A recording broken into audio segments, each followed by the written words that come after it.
Popcorn World.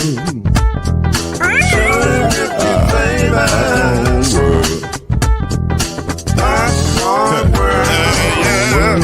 Yeah.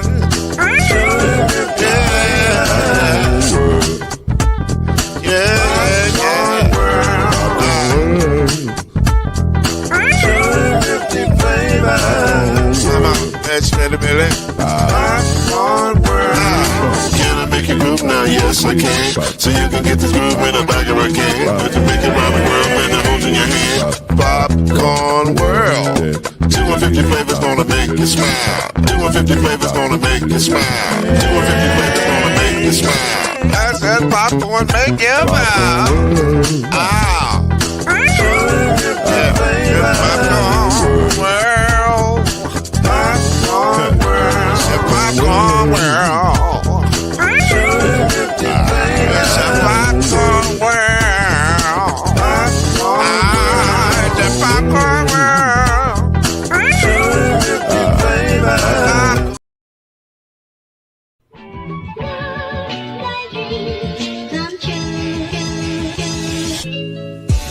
Now it's time for Believe in the ACC with our starting lineup. From Florida State, number 17, Charlie Ward. From Morehead State University, number 50, Lloyd Spence. And from Murray State University, number 2, Kendrick Haskins. Get ready for the best sports show about the ACC in all the land. Believe in the ACC starts now.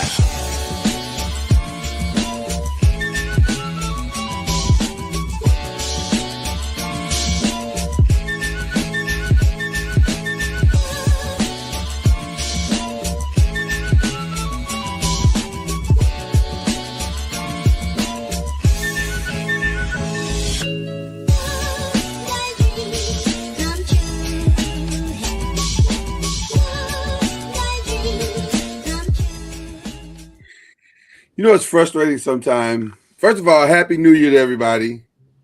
I don't want to just start fussing. But also, you know, it's frustrating sometimes when they do a software update and they don't tell you, and now you're looking for the stuff that's normally in one place, but it's not there anymore. I don't like that. Yeah, I've been operating on a new computer, and like every 2 minutes it needs an update. I'm like, it needs an update. I'm like, what'd y'all do at the factory? Right. StreamYard is on an update binge right now. It's crazy, but I do like some of the upgrades, I have to admit. Ladies and gentlemen, we're back. We made it to the new year. Year number 6. This is amazing. Who knew, right? We doing this long? 6 years. We've been on doing this 6 years, guys. Wow. And look at here, the gang's all here. There is Coach Ward, who is deep into the basketball season, but still he found time to see his boys, his fellas, his guys. Yes, look at him all clean shaven. Look like a new man. Right, he looks good. He looks fantastic. But also, we all got the memo to wear the black. Now, I'm not sure why we're wearing the black. Because we're men in black. That's what it is, Charlie Ward. I like what you did there, sir. I like what you did there. It's good to see you guys. Yeah, it's always good to see my fellas. Listen, we don't have a lot of time to wait, so let's get to the most important thing right now. And by the way, this is a Believe in the ACC Press and Pros mashup. We're doing ACC, we're doing NBA. We got the right people in the room to do it. Let's jump right into the most important thing, which is a FAMU update. I need an update on the Rattlers. Yeah. Is that right? That's right. I'm doing it right? There you go. Okay. I just want to make sure I get it right. I don't misrepresent the brand. How are the Rattlers doing, sir? More importantly, how do you think they're doing? There you go. That's a better question. I mean, of course, we're not where we want to be. We're 3 and whatever. We lost the rest of them. But they've all been all good learning experiences for us. The guys are starting to see what it takes to win consistently, not just on the court but off the court. And we had a tough loss the other night against Bethune at their place, which Okay. was a good barometer to us learning and growing, because they were one of the teams to pick to win the league. Yeah. And we had opportunities to win the game, but nonetheless, we have to keep pushing forward, because we've seen stories throughout the year where you don't start well, and then all of a sudden you catch fire at the right time. But we want to just be consistent in what we're doing, consistently getting better each and every game. Of course, along the way, you want to win a few of those games, close games, which you want to be in close games, Yeah. to be able to have a chance to win. So our guys are, coaches, everyone's pushing forward to see how we can continue to improve upon our outcomes. And we had a pretty successful academic semester, which Always was important. Most important. everyone's eligible for the second for the second semester. We'll take it. But we just want to continue to build on that. We just got our new AD who just started, uh, John Davis. So we're excited about him joining forces with us to be able to help push the programs forward from the athletic standpoint. Awesome. Awesome. Listen, the last game I was able to catch was the TCU game. And when I turned in and to watch the game, y'all were up. And I said, uh-oh, upset alert is in the making. Here we go. Let's go. Big FAMU win. And what I was most impressed about, Charlie, is they fought in that entire game. They didn't give up. Even when TCU made their run and came back, they didn't give up. They fought. Is that what at this point you're looking for? Is the constant fight, constant competition, buying into the system? Yes. I mean, being the first year, the expectations, I think we would pick 8th in the league preseason. Our expectations, of course, is a little higher. But nonetheless, when you're playing the schedule that we're playing, the goal is to see how we compete at the highest level, and with some very good teams. And we were able to do that for halves. Yeah. And so that trend is still happening, even in conference. So we have to find how we can play 2 halves as opposed to 1 half. We played a good half against Bethune. Mm-hmm. Won the second half by 8, but we were down 12 points in the first half. So is that, that's where we're working to try to evolve, just being consistent and playing 2 halves, regardless of who you're playing against. We're not here for the emotional, oh, y'all play hard. Yeah. Almost, that only gets you so far. So we want to be consistent in what we're doing, and we'll get there. It's always a journey, and guys are starting to see it, and they're starting to get hungry for it. So that's good. That's good. When you see how TCU performed at Kansas the other night, they probably should have won that game. Can you show that to your team and look, this is how close we were to beating this team? Yeah. But there are a lot of those teams. And we know, the teams we play in the non-conference, a lot of them are, top 25, or are playing well. So, or going to be a top team in their league, whether it's Conference USA, or whatever it may be, American. They're going to be one of the top teams in their league. UCF, beat Kansas, I think, the other night. And so, all those things go back to, we challenged ourselves to see what it looks like. We had some good moments. Weren't able, of course, win the games, but find little wins within those games is what you're building towards, and being able to show that, the guys being able to see it. At the end of the day, you want to go out and compete, regardless of whose name is on the jersey.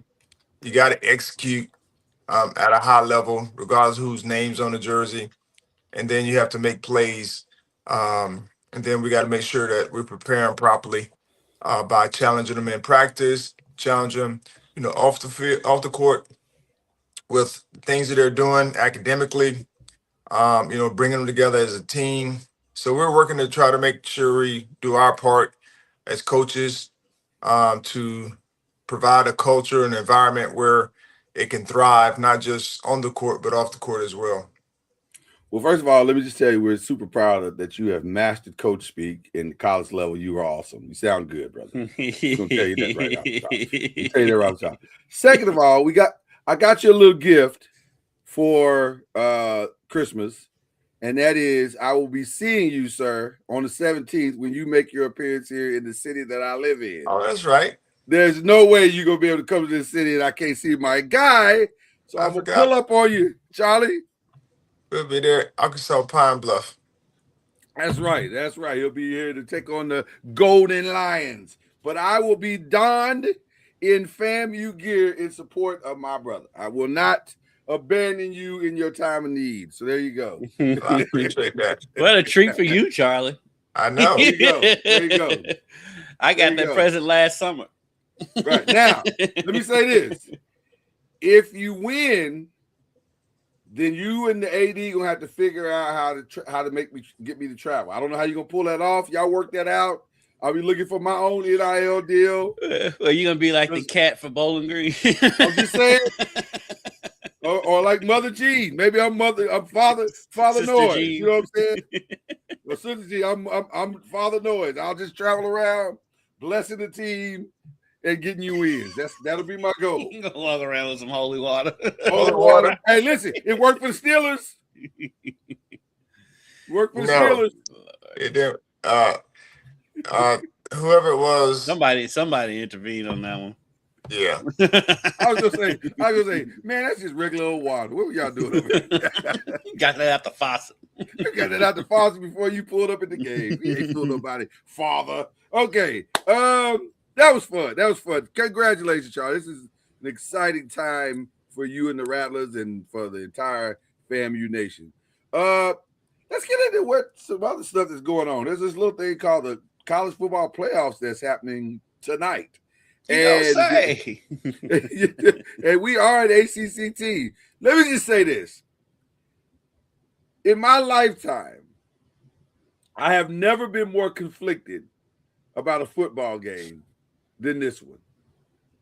Because the ACC and me obviously wants Miami to win. We want Miami to win this game and prove to the world that the ACC belongs.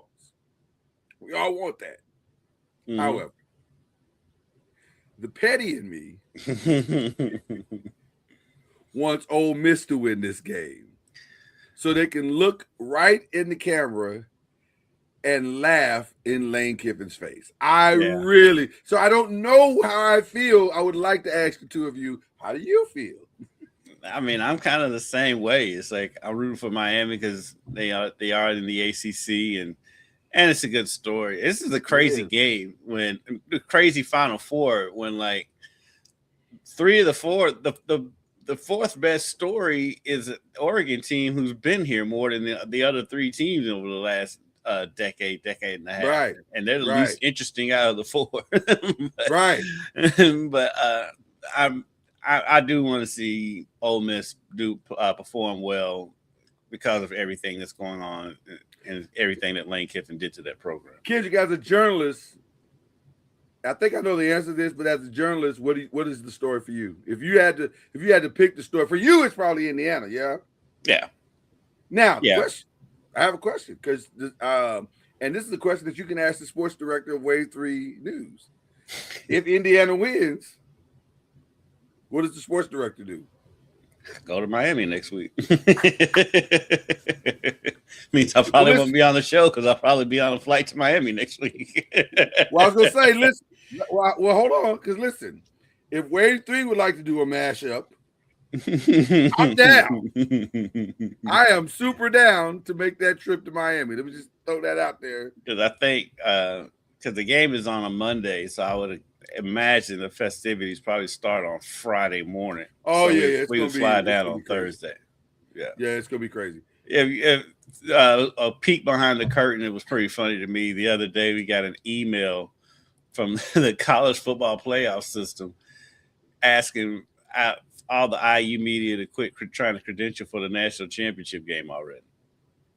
Because you can't do it yet. You technically can't do that. Yeah, you can't do that.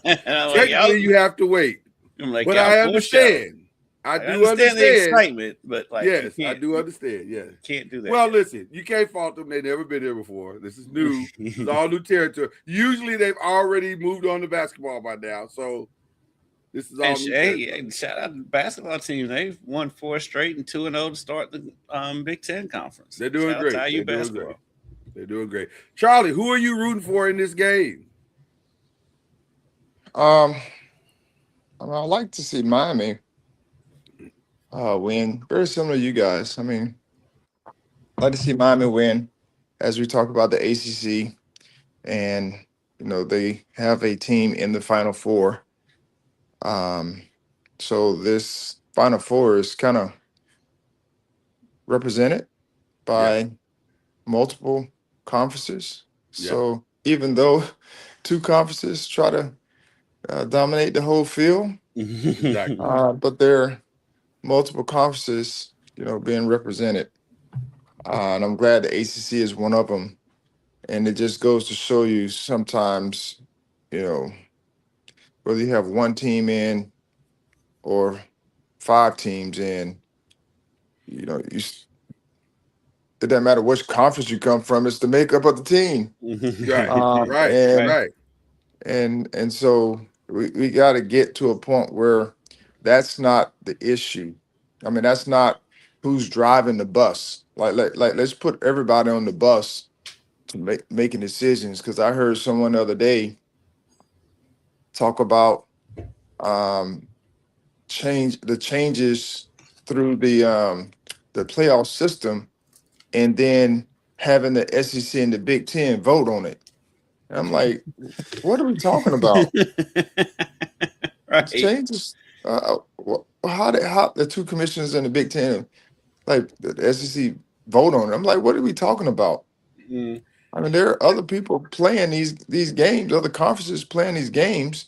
Yeah. So everybody should be coming to the table to talk through the changes or whatever the change is going to be. But I'm just happy for Miami being there. I know their defense has carried them throughout, and the offense has done enough to make things happen, to get them to where they are, and they have the explosiveness to be able to put up points as well, just like the other night. Enough points, I should say. But I would love to see Ole Miss, stick it to Kiffin the way he's been very petty. But I understand Kiffin still, because he has another job he's doing, and he's trying to make sure that gets off to the right start as well. So I totally get it and understand it, but you made a decision, and when you make decisions, you have to be willing to live with whatever the consequences are. And just at this time, I don't know what the latest is. I kind of heard some things, but I didn't know what the latest was with the coaches coaching. I heard that maybe trying to pull them, or I don't know. Yeah, but I think only 2 of them are remaining. I know 2 of them are going to do the other. Charlie Weiss Jr. is staying to call the offense for Ole Miss, and then I think the running back coach, I think it is. It's one other coach, and the rest of them are going back to Baton Rouge. But Charlie, I want to echo something you just said because I feel the exact same way. I feel no sympathy for Lane Kiffin whatsoever, and I do not absolve him of this because he chose this. This didn't have to be. Now I get it. Oh, he wanted a better job, making more money. I totally understand that. But raise your hand if you think Lane Kiffin was not going to get more money staying at Ole Miss if he took them to a national championship game. Exactly. So Right. he chose this. So I'm sorry. I don't feel bad for him. I don't feel bad for LSU. And by the way, this is also the petty in me. I hope this is very Brian Kelly-esque. Well, it's kind of similar. It's very similar. It seems like the same old Two story. high-profile coaches coming from high-profile programs who've never really won anything. who couldn't win because he didn't have the resources. Right. Yeah. So the only grace I can give Lane in this case is because how stupid the college football calendar is. That the calendar is the reason why we're in this predicament in the first place, because their calendar is so out of whack. I keep hearing people say that, but the truth is, yes and no. Yes, the calendar's out of whack, but also he didn't have to do this. He could have stayed right where he was and kept winning in the program that he built to go to the national championship. Listen, a lot of times I get it. We're all trying to give up grace to people, and people deserve grace, except when they are the one responsible for their own misery. Lane, this is on you, baby. This is on you. You could have stayed right where you are, and we wouldn't be even talking about this. You know what we'd be talking about? Wow, Lane Kiffin finally broke it. He broke through after all these years. And guess what? You break through this year, you win the national championship, they pay you even more. If you want to leave the next year, they pay you even more. So I guess this is more about me being tired of hearing Lane Kiffin deserve. No, he doesn't. He did this to himself. So, and Lane, he burns every bridge he crosses, and so the fact that it ended this way is not a shock. And it'll do. It'll happen to LSU. The ending at LSU will be something catastrophic. You don't think if Kalen DeBoer would have decided to go to Alabama, or going to Michigan, they wouldn't have called Lane Kiffin and said, "Hey man, I know you just pulled up at LSU, but how about coming to the team you always wanted to coach at?" It totally would have. He'd have got on the screen the next day and said, "The Lord has spoke to me. It is time for me." And who's to say after next season that it doesn't happen? I'm just saying. When a guy shows you who he is, at some point you got to start believing him. And I think this guy is who he is. I don't know who this is. Vaccinator One, Joe Shane, it better be called for this. But shout out to you, Vaccinator One. I love you. I appreciate you. You're absolutely correct. Even though I don't think he's not gonna. From what I'm hearing tonight, he's not doing any interviews this week. I think he needs to decompress. How do you feel about that, Charlie? We're all over the place this morning. But before we get to the next game, how do you feel about Harbaugh since this guy brought it in? No, you're doing good, Vaccinated One, because listen, it's always time to talk about the Giants. How do you feel about Harbaugh being let go after 18 years? And was that the right decision? Because in situations like this, there has to be a fall guy. Yeah, I don't. It may be good for Harbaugh because it probably can give him a better start somewhere else. Mm-hmm. Because after 18 years at one place, some things start to become stagnant. And especially in this day and age, everyone is looking for something fresh and new and what have you. So I think it's a good for both. I agree. Because now he can go somewhere and kind of start anew and build them to a winner. Very similar to, like, of course you have to find the right team. Got to have the right quarterback, and those types of things, and the right support system to be able to make it happen. But I think I think it's good because when you're at a place for a long time, you get stagnant, they get stagnant at some point. And in this day and age, I mean, sometimes it's good. They're going to let you go if you're not winning at a high level or how they feel like you should be winning, because they feel like they can go get somebody else that's new and can help elevate the team. Now, who that is, I have no clue, but he should be able to get a new job. Oh yeah, he'll get a new job immediately. He'll be picking. I agree with you, Charlie. I think it's just it's good for both sides. Get a fresh start for both sides. It's not to discredit him at all. He's a great coach. We know he's a great coach. It's just like Charlie said, sometimes he gets stagnant, especially 18 years, especially at the pro level, because it ain't like college where players literally leave every year now. And so they don't get tired of your message because even if they're there all 4 years, it's only 4 years. Whereas in the NFL, if you're there for 18 years, like Lamar Jackson, he's been there, 7-8 years now? And that's a long time to hear the same message. And I think that you guys both said that I completely agree, the stagnation. That's really, really important, because once people stop believing in your message, then it's impossible to get that back. Especially if they tune it out. They may not necessarily not believe it, but they tune it out. They started to tune it out. Yeah, absolutely. All right, let's get back to the college game. The one that may be even more fascinating or equally as fascinating as Ole Miss and Miami is Oregon, Indiana Part 2. And it's Part 2 because they played already. And it did not go well for Oregon, though it was close, but it really wasn't. Because Indiana really dominated that game. Yeah. And they did it on the road, which leads me to believe, in my humble opinion, that we're going to probably get more of the same. Like, I don't see...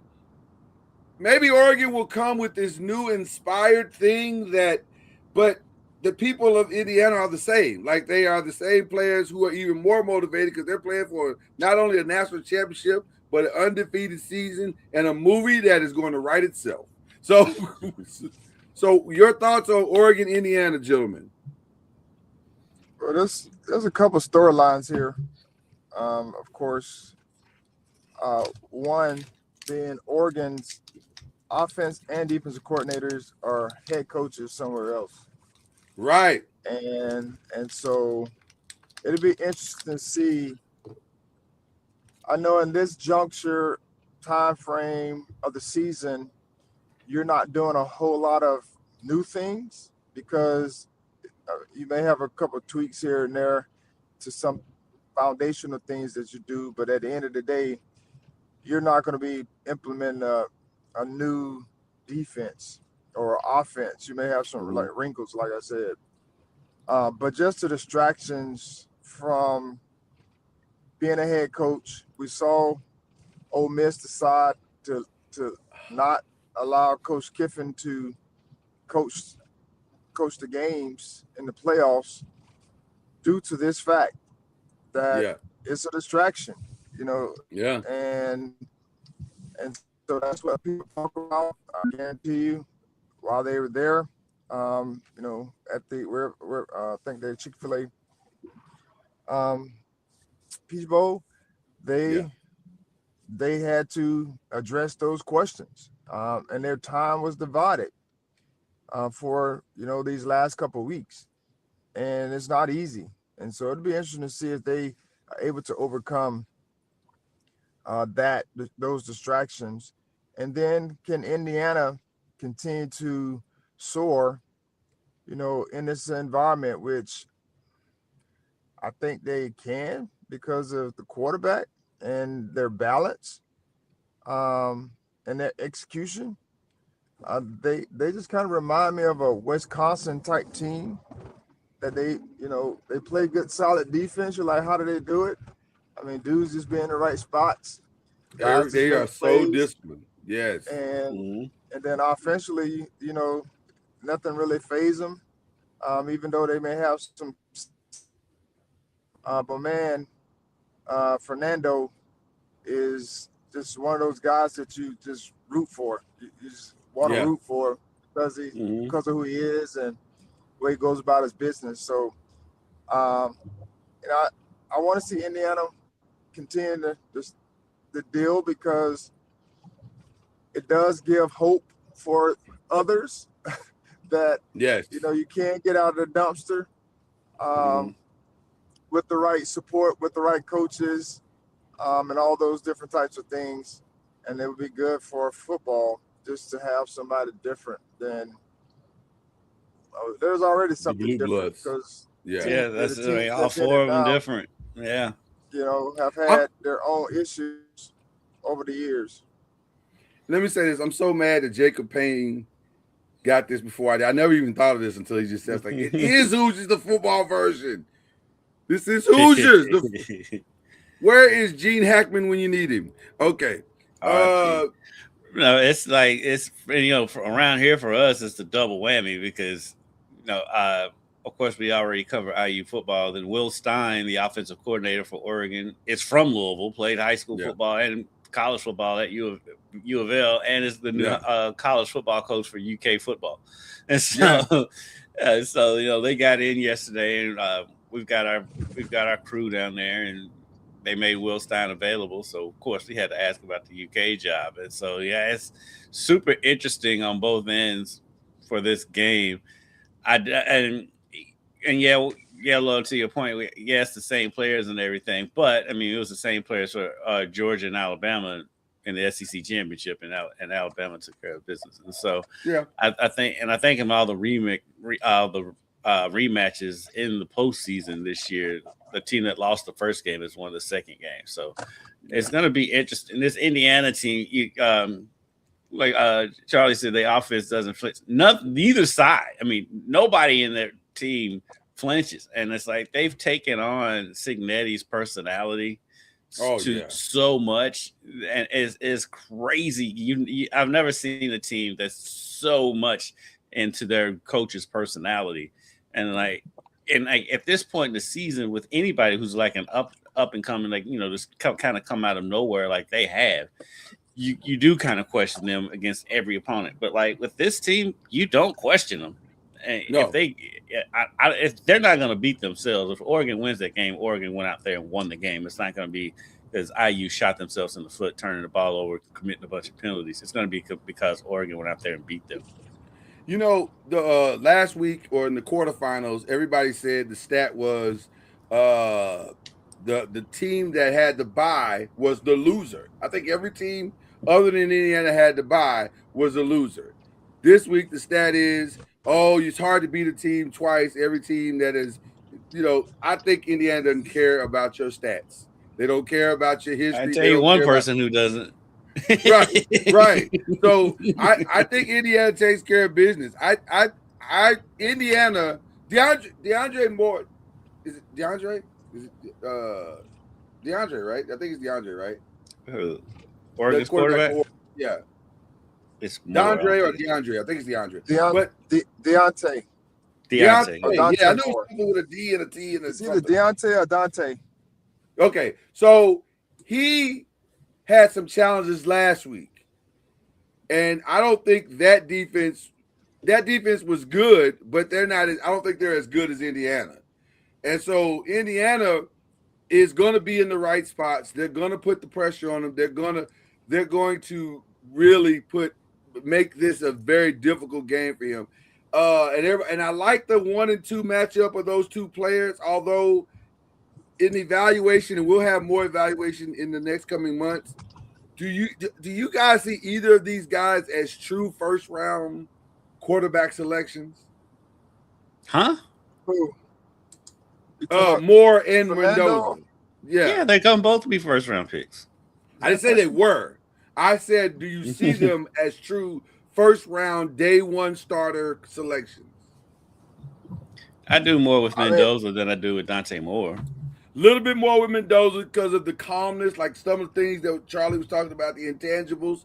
But I think, but I think both of them are probably going to go the way of Patrick Mahomes' journey, meaning that you probably want to get a veteran to start the season, let them acclimate, and then put them in the game at some point. I just don't see day one starter in either one of them. That's just my opinion. It depends on the organization. Yeah, I'm saying it depends on where they go. We know what the organizations are, the Raiders and the Jets. Do you want to put either one of them in that situation? If I was both of them, I'd go back to college. Listen. You see Arch did. hey, Kendrick, Charlie, you'd make more money and you'd be a lot safer. So yep. So a lot more enjoyable life. They should at least consider it. So, but one of the really Fernando Mendoza doesn't fit the Raiders' personality to me. Like he is the complete opposite of everything that the Raiders have been historically. I don't see that kind of edge in him. He should want to go somewhere else. I mean, not. I mean, everyone should. But he won't slip through the cracks though. He's gonna go number one. If barring some weird trade that we don't see coming out. Now, here's what's interesting about this. These two are the number 1 and 2 quarterbacks being picked in the draft. Now, here's what's interesting though. There are some things out there that could potentially happen. In that there's a Tua, there's a Kyler Murray, if you want to take that risk as if you're the Raiders or the Jets. And it would be the most Jet and Raider thing to do is to take that risk. And they could trade because both of them have so many needs. You got to ask yourself, is it worth it to take those two guys when you still have 15 other things you need to do? I think with the Jets, I think you go ahead and do it. If the Raiders, I can see, Keep in mind the Jets did not get an interception at all. How is that possible? How is that even possible? I was laughing at Levitar the other day because they're a Miami-based show, and it's like, how is that possible when they played Tua twice? Tua gonna give you 3. Tua gonna give you 3. If I'm the Jets, I do go ahead and draft the quarterback. The Raiders, you can make it work another year with Geno. If you put you can address your offensive line needs, and your defensive line or whatever. But with the Jets, they're a complete blank slate. There's no glimmer of hope. So Fields didn't have a good year this year. They've already. He got benched in like week 7, I think. They've already given him his one-way ticket out the door. They've announced it. They could not be more done with Fields if they tried. They announced it like 3 weeks ago. Hey, we will not be resigning this dude. He is no longer part of our long-term plans. Yeah, they are done with the Justin Fields business. Now, having said that, I think there's still a place for Justin Fields in the NFL. It's just not a quarterback. I think it is. Look at the organizations he's played for. One of those organizations is the number 2 seed or 3 seed in the because they totally flipped their organization. Look who was there when he was there. I agree. I agree, but I'm just saying. Okay, so do you think Justin could have thrived in that system under that head coach? I think he'd be. I don't think he'd be benched. I don't think he'd be as good as Kalen is, but I think he'd be fine. If he had that coach, he'd still be the quarterback for the Bears, I think. Okay. All right. Couple of more ACC stories before we jump the ship and go to the NBA real quick. The portal's going crazy. This is insane. This is the most ridiculous. First of all, it's a nightmare if you're a journalist right now. It's a nightmare. It's way too many things going on. Matter of fact, I got Jody. You know Jody Demlin. Yes. Shout out to Jody. We're sitting at the U of L Duke game, and I swear every 5 to 10 minutes he's getting up to get on his phone because Louisville got another, because they got a bunch of commitments that night. Yes. Which was funny because Jeff Brom was at the game. Half the coaching staff was sitting behind us, and I'm like, who is taking these calls? Because everybody's here at the game. Like they're right here. Jody can literally turn. Y'all can literally turn. Did y'all just get, right. Yes, they were literally that close to us. Every time your phone goes off, you turn around and Jeff goes, Adam. It's a madhouse right now in the portal. The kid at Washington, I think, got that. Washington's trying to sue the kid or something. They need to sue that kid. Why do you say that? I'm not as familiar. I just knew he was getting sued. But what's the whole story? He agreed to terms and then hit the transfer portal. So he basically got his money, then hit the transfer portal. Oh, he got his money. Yeah, they're suing him for that money. Oh yeah, you got to get that money back, player. You can't do that. You can't. Mm-hmm. Yeah, you can't just be taking money all willy nilly. So that's to me, that's one of the biggest problems. Mm-hmm. Is it's I was talking to someone yesterday, and it's like it's gone from one extreme to the other extreme, where during our time we were very restrictive on the players or the student athletes, being able to move or do whatever. Restrictive meaning, there were consequences for it. There were no you just go wherever you want. Right. To now where, you can sign here and, you get a signing bonus, and then you're like, well, somebody going to give me a bigger signing bonus. So I'm just going to flip my commitment and go over there. And I'm like, there has to be a happy median somewhere where there are rules, there are regulations and different things that hold people accountable. And, it's gotten to a point now where, the student athletes are just, go for what like how I'm feeling today. Oh, okay. Yeah. I can just flip. I can do, those things are, people's prerogative. But I know if you're a coach or administrator or somewhere else, if you sign a contract, there's a buyout, for that contract. Yeah. And, you're just not picking up and walking out. There's a compensation for it. That's what I mean. Like, if you're going to do something, there has to be some consequences to it, as opposed to me just, I don't feel like getting out of the bed today. So I'm just going to stay in the bed, even though I know I got a job and all those types of things. How do I feel today? I'm just going to make it happen. That's what I wanted to say, Charlie. Right now, it's fantasy football with no waiver wire. You just get the player you want, or the player does what he wants, and there's no consequence. But we need to get back to real life. You can't just accept money and not do your job, people. That's not how it works. That's the thing that has come with this portal transfer. It's so much of it. It's just so stupid and just so non-commonsensical. It's so stupid. It's crazy. It's so crazy. Dumb.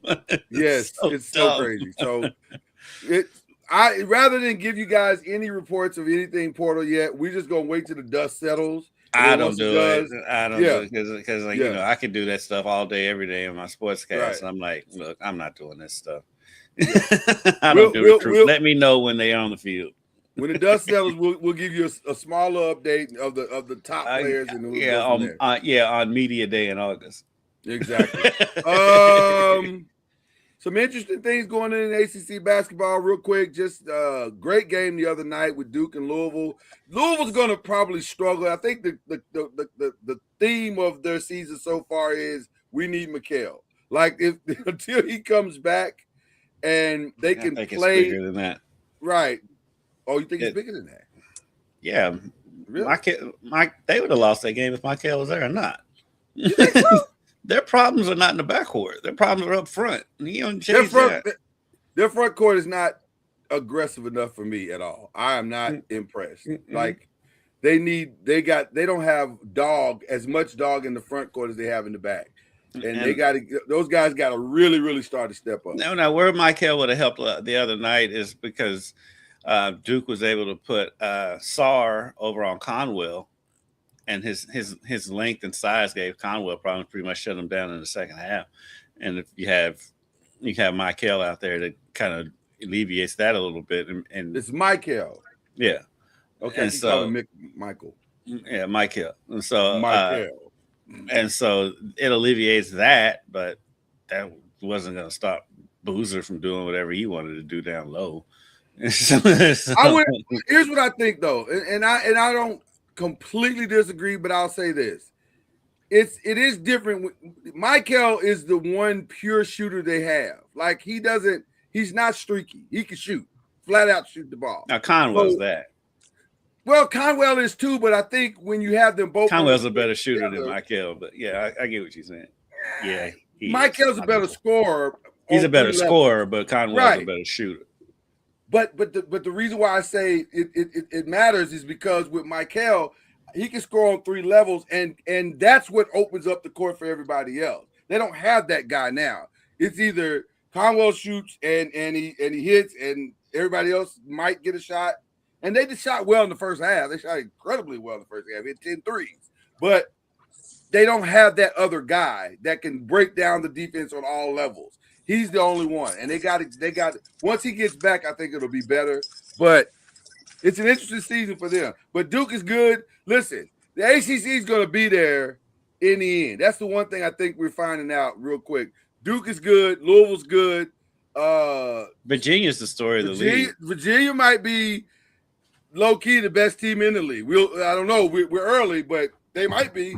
They're really good. They're the story of the league, coming from what happened to them last year. They're the story of the league. I don't know if they're best team yet because their schedule hasn't been the most formidable, but I think they're the story of the league, given where they were at this point last season. Where they were, exactly. So it's going to be interesting to see what happens. I don't know if Charlie's had time to keep up with his Seminoles and what they've been doing. Be keeping up with your Seminoles, Charlie? A little bit. I saw they had a tough loss the other night against Duke.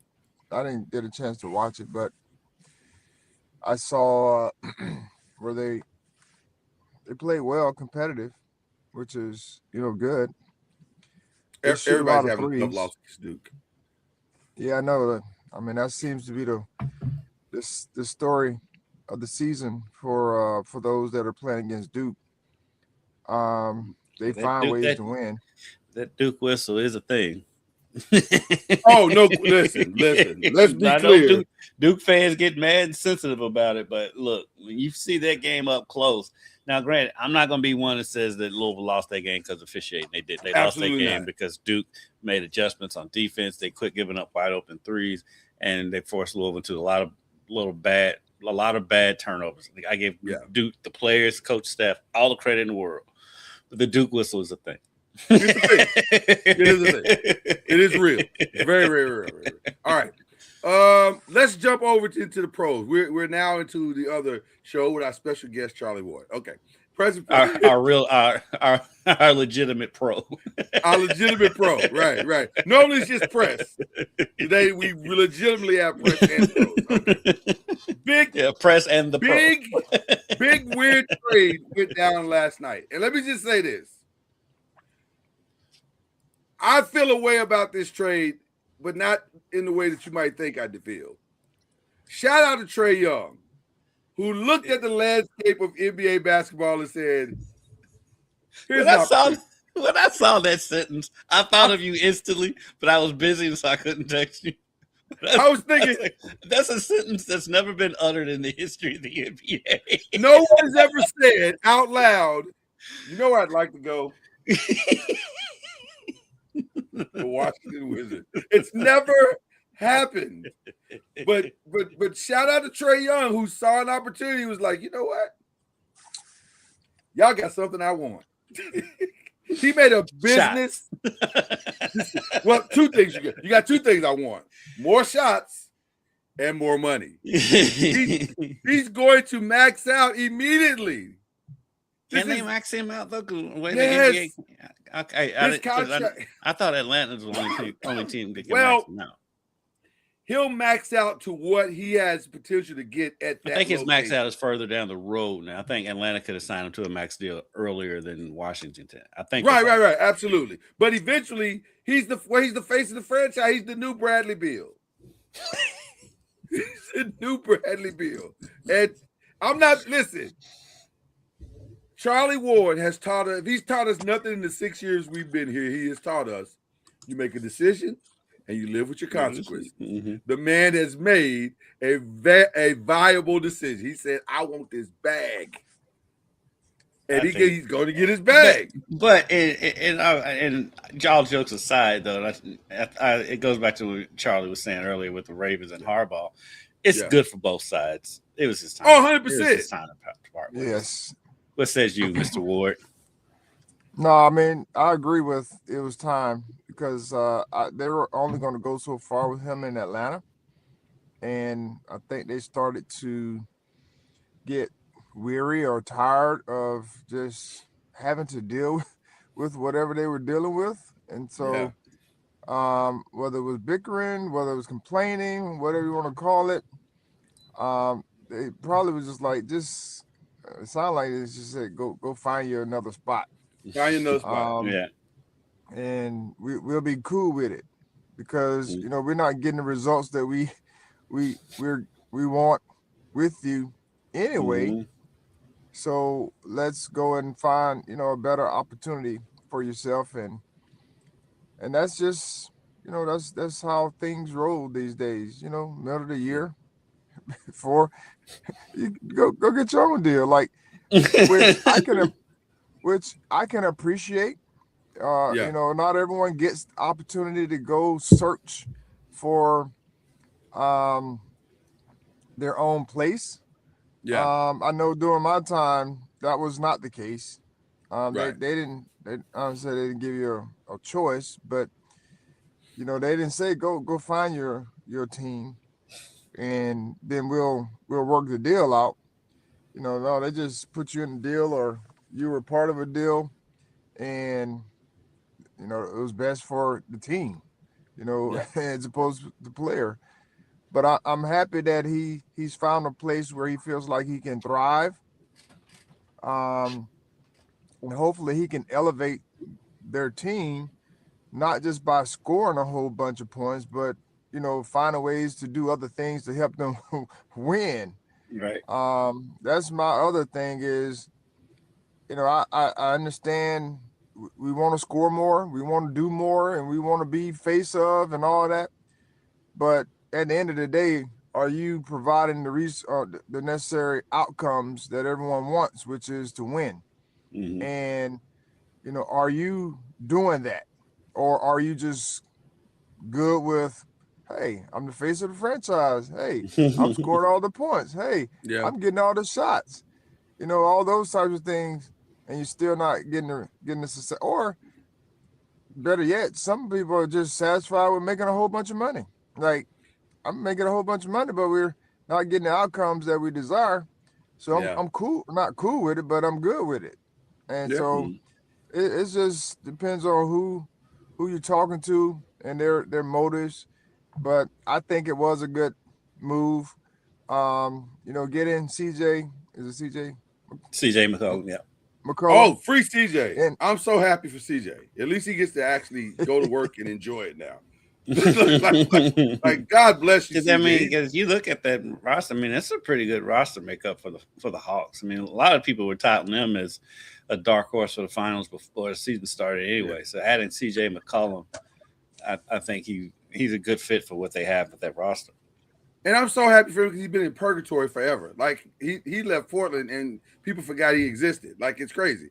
So he show up at the NBPA meeting and be like, "Oh, you still in the league? Like I didn't even know you was like here." Yeah, he went to two. He's played for 2 of the 3 black holes in the NBA. Oh, the only one left is Sacramento, He's been crab cakes, and it's been rough. It's been rough for CJ. But now he can get some of that soul food in Atlanta and enjoy the rest of his career. This is great. I'm go out and live and say it's some pretty good food in DC too. That's what I said. Crab cake. Yeah, good crab cake. And Ben's chili bowl. You know, one of the president's favorites, President Obama, my president.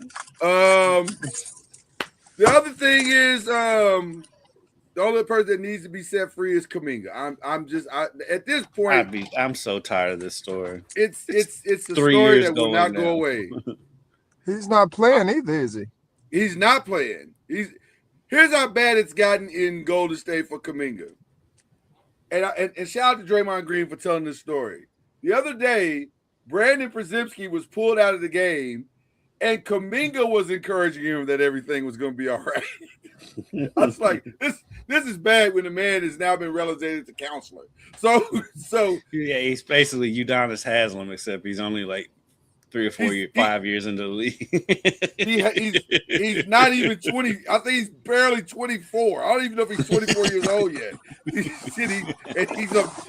He's a veteran with wisdom. Like, it's crazy. But from all I've heard, he is going to be moved. It's just a matter of where. My thoughts are very simple. I think, as crazy as this is going to sound, the most logical place for him to go would be Dallas, because Dallas needs to dump that AD salary. They need to get rid of that. That is not helping them in any way, form, or fashion. Just admit the defeat. You lost the trade. That was your man got you. Nico, who's a fine. They admitted that when they fired. They admitted that when they fired Nico anyway. Right. So just strip it down and let's move on. And then if you're the Warriors, you don't need AD the whole season. You just need it from March to June. That's all you need. And if he's healthy March to June, then you're good. So is he going to be healthy from March to June? Well, listen. As a longtime Laker fan, I can tell you that's in the air. We don't know. So, but I just want to see Kuminga have the opportunity to at least try to become the best version of himself. He may never get there, but at least let the kid try. Jesus, this is torture right now. It feels awful. So there you go. So those are the two. As we really get more attention to the trade deadline, those are the two stories that are probably the biggest right now. Kendrick, did I forget anything as far as the NBA is concerned? Well, the Thunder have all of a sudden fallen off the planet. They got beat by 30 at home by Charlotte the other night. I think they lost last night. I don't know what's going on with the Thunder.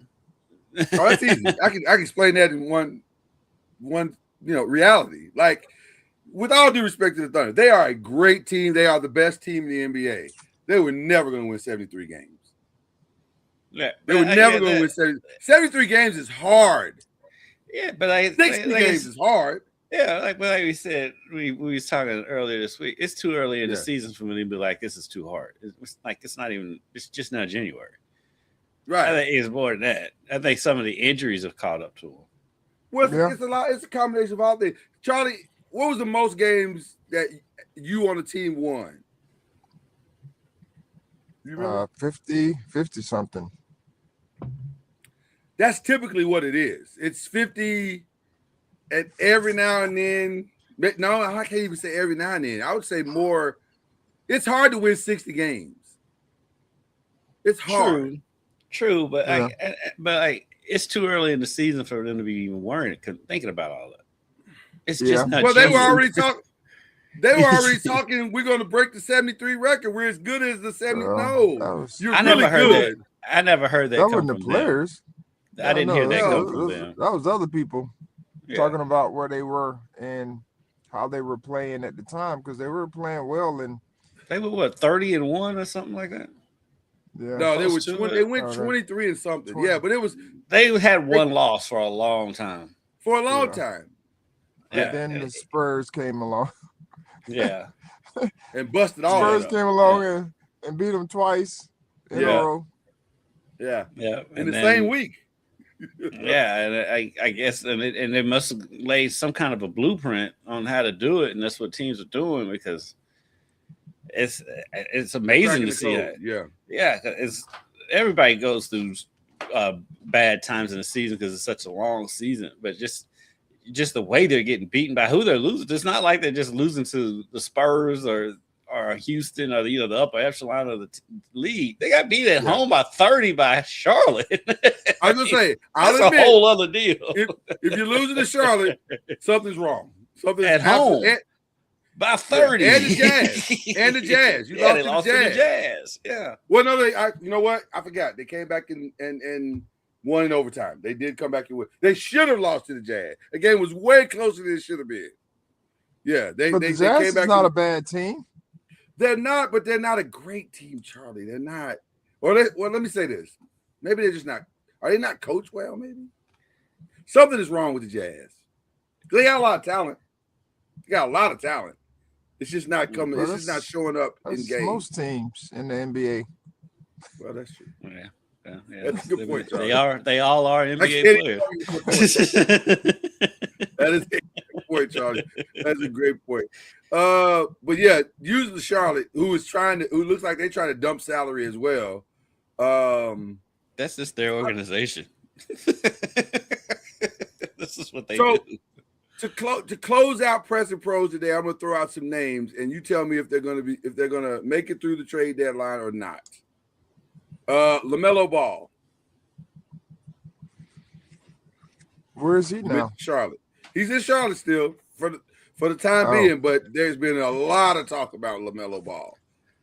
And there's several teams that need point guards, and he's healthy and playing well. Actually, I can see him being moved. For his sake, I hope he's moved.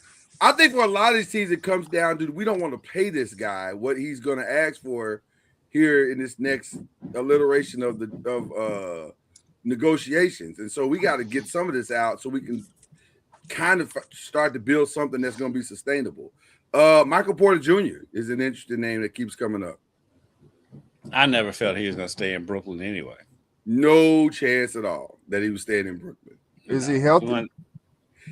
He is healthy and also playing very, very well right now. As if he's playing in the type of manner that he said that it looks like he sees another contract in his future. He knows that this is what it is. He's playing for Brooklyn.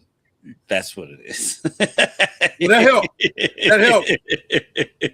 And so the trade deadline will come up, and somebody will be like, "Oh, we need another piece, and it'll be a good piece for us." So that's what will be. Is he playing defense now? I can neither confirm like that matters, Charlie. Like that matters, Charlie. He plays for Brooklyn. Defense. What is that? That's what I'm saying. This is crazy talk here, talking this sorcery. This defense thing you're speaking of. If you're gonna trade for him, you gotta take that into account. He's a one-trick pony. That's a nice trick. I mean, think about it. So is Melo. Yeah, it's a nice trick. Yeah, LaMelo's all offense. Free James Harden. I don't know. Somebody need to free him. They playing well right now, though. That's the problem. I watched them the other night. It was hard to watch. It's hard to watch. They are hard to watch. Clippers games are hard to watch. It was like pickup ball. Mm-hmm. I mean, there's a few times where he and Kawhi, they didn't pass it to nobody, and they shot it. Yeah, with 18 seconds on the clock, with several seconds left, plenty of time on the clock. Just. And I'm man, and then Harden goes down to the defensive end and stands and watches man several times, like score. Yeah, they try to hide him and do all necessary things, and they can't hide him because the other team just keeps finding him. They put him in either pick and rolls or they back cutting him, and he's like, "Oh well, just give me the ball." They won 7 of their last 9 games, though, so they are playing better technically. Who do they play though? That matters. But they beat the Warriors the other night. Well, everybody's And beat the Warriors. They beat your Lakers. They beat the Rockets. They won at Portland. They beat Detroit. Yeah. They won some games. Okay, They won some games. So they may try to hold on to Harden. Yeah, they beat Detroit by 13. They got to make up a lot of ground though. And they beat the Rockets by 20. I mean, yeah, they've been playing well. They got to make up a lot of ground though. They are in the hole deep. Jesus, they lost to the Celtics 146-115. And let me say this. I agree with Charlie. Yeah, that's the game. That's the game I watch. Okay. Yeah. It sounds about right. I agree How with you Charlie. score 115 points and lose by 31? Oh, for them, it's not hard. It's not hard. But here's the thing about James Harden. Not that impossible, actually. Not that impossible. Here's the thing about James Harden that's interesting to me, though. It's Charlie, to your point. When he is beginning to start the process of a checkout, this is how he plays. Like he did it in Brooklyn, he did it in Philly. I think when he is like, I'm kind of over this. This is kind of what you get out of him. So I'm curious to see if they'll make the change solely because of that. Like he's kind of like on the backside of it. He's like, I'm over it. And by the way, I'm not even mad at him because he has tried to make this work in Los Angeles. He has tried, but it ain't working. I don't know, but like, I want to see James Harden free too. But I'm like, who's going to take on that contract? Well, that's the other side of it. The man makes an enormous amount of money. So yeah, there's not a more hamstrung organization in the league than the Clippers. I agree. I'll throw out a couple of more names and then we'll wrap this up. Joel Embiid, is it? He ain't going anywhere. That dude played with no socks the other day. I think it's time. Like it feels like he has lost his way. He played with no Charlie, socks. have you ever played with no socks? Who did that? Joel Embiid played with no socks the other day. He rolled out there with leggings and no socks. Oh, Did he play though? I'm sure he had some. He played. He played Sure well. he had some footy. He probably had some footies on. No footies. Nothing peaked above the shoe in footy level. That's what I'm saying. Yeah, some no-show. Probably had some no-show socks. What do they call them? Short socks. But normally, when you're low cuts, the no-shows at least will peak above the shoe just a little bit. Nothing. If you go back and look at the camera, there were no socks. It looked like he had on no socks. It was crazy. I think he had on socks. I said, this dude is wild. He is really in his own world right now. Maybe he was going back to his roots. You know what, Charlie? I'm not joining that. I'm not going to join that. They've won 4 of their last 5, and they're at the Magic tomorrow, so he stays. Yeah, he scored 28 points last night. Okay, all right. This was the Wizards, but I mean, yeah, this feels inevitable already. But AD, yeah, he's gonna get traded. If he stay healthy. I mean, he's been traded 3 times now, and he ain't never been healthy. Actually, he's only been traded twice because he got traded from the Pelicans to the Lakers and from the Lakers to Dallas. But he's never really been healthy. I can see, but like he's a talent though that everybody's gonna look at me like I can make it. I can change him. Well, I don't know if it's so much that I can change him as much as if he's healthy, he can change us. And by the way, they're 100% correct. Whoever trades for him is 100% correct. When he's healthy, he is a franchise-changing player. However, those days are few and far between. That's really the problem. It's just, it's not happening. Okay. I don't have a lot of the rest of the stuff other than this is award season. And I'm excited for one of my favorite movies because they seem to be doing well so far. In that city. I don't know if either one of you saw the movie Sinners. Phenomenal movie. I haven't seen it. Phenomenal. No. And by the way, not a horror fan at all. Not a horror fan at all. I am not. That is a phenomenally written movie. Shout out to Ryan Coogler. and Michael B. Jordan. Michael B. Jordan's performance is insanely good. But it's a great movie. But fun fact that I just found out the other night, and this is for all my gospel music fans out there. The mother of Miles Canton, the young man that plays in Sinners, is a young lady that's synonymous with gospel greatness by the name of Timothy Figueroa. I had no idea, but she showed up hugging this kid the other day. I'm like, oh, Timothy knows. Wait, that's his mama? What? What's going on? But that explains his enormous talent. The kid is a phenomenal talent. But shout out to Miles Canton and his mother, Timothy Figueroa, who I did not know that was his mom. So there you go. But listen, great movie. I would recommend anyone seeing it. It's not exactly what you think it is. It's better than what you might think it is. It's really good. So there you go. That's all the rest of the stuff I got. I don't have anything else. Do you have anything? No, I'm good. Okay, all right. So then we give our shout outs. Who we shouting out today, gentlemen? Gotta start with Coach Junior. Yeah, I gotta start with Coach Junior because it's usually a Seminole. Yeah, I miss your Seminole shout outs. I really do. We need. I haven't had much to shout out. I don't know. Shout out to my wife. She's the best. So I have a walk-in closet that was not walk-in, a ball. Okay. And so she went in and she likes to clean clutter. So she went in and cleaned out my closet. And so now is walk-in the bull. Nice. So it's a walk-in closet again. And so I'm just grateful for her. And all that she does, that part. And she's also running our foundation, the Champions Ranch, doing all the work, leg work for that. So she's a hero. Nice. That's awesome. Very cool. Very cool. All right. Kid, shout out, brother.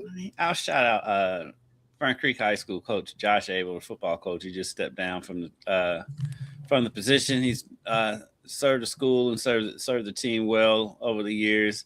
Never could quite get over that hump. It's hard to find a quarterback. But his defenses and running game was always on point, and he just stepped down last week. And he's always been good to me whenever I need anything. So just shout out to Coach Abel and congratulations and good luck to you going forward, whatever that future holds. Awesome. Listen, I have 3 great shout outs, people. The first one I want to give to the forgotten quarterback of last year's draft, Tyler Shuck. No one thought much of him. Matter of fact, the only person that really believed in him was the New Orleans Saints and Louis Riddick. That's the list. Yeah. But these last 5 or 6 games, or 8 games rather, he went, I think, 5-3 or 5-4, or 9 games, 5-4. It's not bad for a rookie. And I think they had won 3 straight. They won 3 straight before the last one. They won 3 straight before the last, and were competitive in the last one. So I want to give a shout out to him. I think he has locked that position down, and he will be their quarterback going forward. So shout out to Tyler Shuck. Just for giggles, shout out to David Ortiz, Big Papi, who was the first person out last night in The Masked Singer. It was hilarious to see Big Papi in one of them big old gigantic costumes. And his song was Turned Down for What? And there were no lyrics. He just shouted us for 2.5 minutes. And it was fantastic. I loved every second of it. Whenever I see promos for that show, I'm like, who watches that show? And like, there's the one. I'm a girl dad. I watch girl dad stuff. This is what happens. But I love it because I get to spend time with my girls, so I'm not even mad. But it was hilarious. I laughed the entire time. And then I have a melancholy shout out to one of the greatest gospel artists of all time, the great Richard Smallwood. Man, I don't know if you know Kendrick, but Richard is one of Rich one. Smallwood. Okay, he's one of one. I remember the first time I tried to learn. He has a song called Angels, and I tried to learn this song as a musician. One of the hardest songs, because he's the first true gospel artist that mixed gospel and classical stuff together and made it work like seamlessly. And most gospel musicians, when you were trying to learn a Richard Smallwood song, you sat there at the piano for a few minutes, regardless of your talent level. You were like, okay, now what just happened? Like, why did you do that? Like, structurally, it was a challenge. But he was brilliant. He was absolutely brilliant. And from Total Praise to Jesus, You're the Center of My Joy, to I love the Whitney Houston classic, I Love the Lord, He Heard My Cry. He just was one of one. And he will be tremendously missed in the gospel community. So we send light and love to Richard Smallwood. We use the word legend lightly and maybe too loosely sometimes, but Richard was truly a legend in the gospel music arena. So there you go. Those to him and his family. Do you have any Richard Smallwood songs, Charlie or Kendrick, that you remember? Total Praise is the one everybody goes to. Yeah, right. That's the one that everyone goes to. But of course, I grew up on Richard Smallwood. And his, I sat there and watched a lot of his concerts on tape. Yeah. Yes. That is hilarious. Oh, tape is hilarious. Videotape. Yeah. Richard is a true genius. So, because they used to have the VHS tapes. Oh, yeah. Concerts. Mm-hmm. Oh, yeah. So, oh, yeah. Oh, yeah. Everybody had those VHS tapes growing up. Listen, that's how we got through some nights. We had them stacks of VHS tape in our dorm rooms, and we would all, on the boring weekends that inevitably come every college season, you throw a tape on and everybody gathers in a room and laughs and enjoys the weekend. I used to have the movie Money Talks on VHS tape, and I used to watch that opening scene when he's singing Barry White driving through the street. I used to watch that scene. Yeah. I used to watch that scene every morning before I went to class. My first, my last, my everything. For us, it was Friday. And it was Ron Isley saying, try to find a better way. So for us, it was Friday. But yeah. Oh, and Sandlot. I cannot, for some reason, we watched Sandlot religiously. It was like a drug, but we watched Sandlot all the time. And we would walk around the campus all day saying, you're killing me, Smalls. You're killing me. I don't know why we love that movie so much, but we did. So shout out to Sandlot. Okay. Guys, it's been great. We love each and every one of you.